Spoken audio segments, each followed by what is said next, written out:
જામનગરમાં ગેંગરેપ અને લૂંટના ગુનામાં આજીવન કારાવાસની સજામાં પેરોલ જમ્પ કરી નાસી છૂટેલા કેદીને પેરોલ ફ્લો સ્ક્વોડે સાબરમતી રેલવે સ્ટેશન પાસેથી પકડીને તપાસ લંબાવી છે।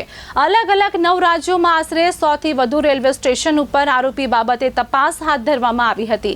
રેન્જ આઈજી નિર્લિપ્ત રાય દ્વારા ફરાર કેદીઓને પકડી પાડવા ઓપરેશન કારાવાસ 2 ઝુંબેશનું આયોજન કરેલ હોય તે દરમિયાન જામનગર જિલ્લા પોલીસ વડા ડોક્ટર રવિ મોહન સૈની દ્વારા નાસ્તા ફરતા આરોપીઓને શોધી કાઢવા સૂચના આપેલ હોય, જેથી કરીને એલસીબી પીઆઈ ચૌધરીના માર્ગદર્શન મુજબ પેરોલ ફ્લોના ઇન્ચાર્જ પીએસઆઈ એમવી ભાટિયા તથા સ્ટાફ ગુનેગારોને શોધી કાઢવા વર્કઆઉટમાં હતી તથા પેરોલ ફ્લોની ટુકડી દ્વારા અલગ અલગ ટીમો બનાવી તપાસ હાથ ધરવામાં આવી હતી। ટેકનિકલ એનાલિસિસ અને હ્યુમન ઇન્ટેલિજન્સથી આરોપી સુધી પહોંચી અને આરોપી ગુજરાત અને બહારના રેલવે સ્ટેશનો પર આશરો લઈ રહ્યો હતો। આથી પોલીસે 100થી વધુ રેલવે સ્ટેશનો પર તપાસ હાથ ધરી હતી। અમદાવાદના સાબરમતી રેલવે સ્ટેશન પરથી આરોપીની ધરપકડ કરવામાં આવી છે। આરોપીને આગળની કાર્યવાહી માટે સિટીએ ડિવિઝન પોલીસને સોંપવાની તજવીજ શરૂ કરાઈ હતી।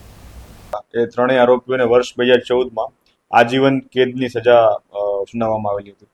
આ જે આરોપીઓ છે તેમના ત્રણના નામ હતા પારસ ઉર્ફે ધોરિયો મોહન ઉર્ફે રામરોટી, રામચરણ ઉર્ફે મંગલરામ અને દીપક ઉર્ફે કાલો ઘનશ્યામ।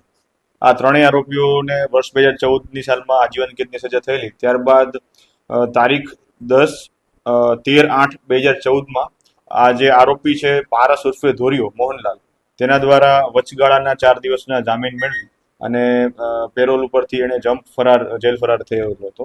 ત્યારબાદથી એ નાસ્તો ફરતો હતો।